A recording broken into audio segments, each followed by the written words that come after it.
ആലപ്പുഴ ചേർത്തല പള്ളിപ്പുറത്ത് ചോരക്കുഞ്ഞിനെ ശ്വാസം മുട്ടിച്ച് കൊന്ന കേസിനെ കുറിച്ച് അറിഞ്ഞാൽ മനസ്സാക്ഷിയുള്ളവരുടെ ഉള്ളു നീറും. അവിഹിത ബന്ധത്തിൽ പിറന്ന കുഞ്ഞിനെ കൊലപ്പെടുത്തിയ കേസിൽ യുവതിയും കാമുകനും പിടിയിലായിരുന്നു. ഒടുവിൽ കുഞ്ഞിനെ കൊലപ്പെടുത്തി കുഴിച്ചു മൂടിയ സംഭവത്തിൽ വഴിത്തിരിവുണ്ടായിരിക്കുന്നു.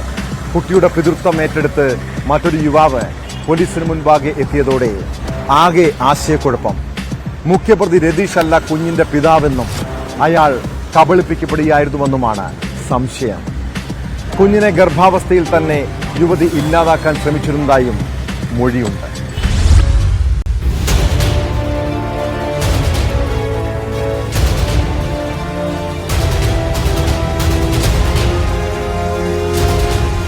കേസിലെ ഒന്നാം പ്രതിയായ കുഞ്ഞിന്റെ അമ്മ പള്ളിപ്പുറം സ്വദേശിനി ആശാ മനോജിനെയും സുഹൃത്ത് രതീഷിനെയും ചോദ്യം ചെയ്തപ്പോൾ കുഞ്ഞിന്റെ പിതൃത്വത്തിൽ ആശയക്കുഴപ്പമുയർന്നിരുന്നു.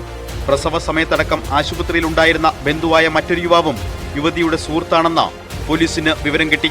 വിളിച്ചുവരുത്തി ചോദ്യം ചെയ്തപ്പോൾ കുട്ടിയുടെ പിതൃത്വമേറ്റെടുത്ത് യുവാവ് മൊഴി നൽകിയെന്നാണ് വിവരം.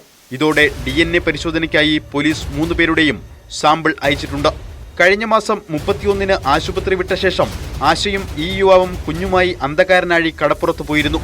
രാത്രിയോടെ രതീഷിനെ വിളിച്ചു വരുത്തി പള്ളിപ്പുറത്ത് വെച്ച് കുഞ്ഞിനെ കൈമാറി. കുഞ്ഞിനെ കൊലപ്പെടുത്തിയ വിവരം രാത്രി തന്നെ രതീഷ് ആശയെ വിളിച്ചറിയിച്ചിരുന്നു. അതിനുശേഷമാണ് ആശ ഉറങ്ങിയതെന്നും പോലീസ് പറയുന്നു.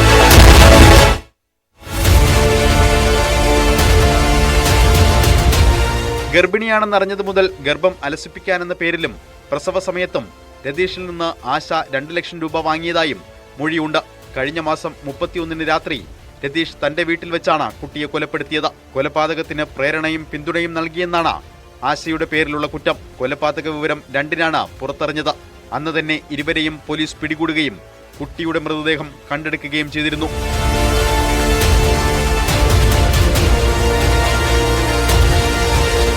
ന്യൂസ് 18 ആലപ്പുഴ.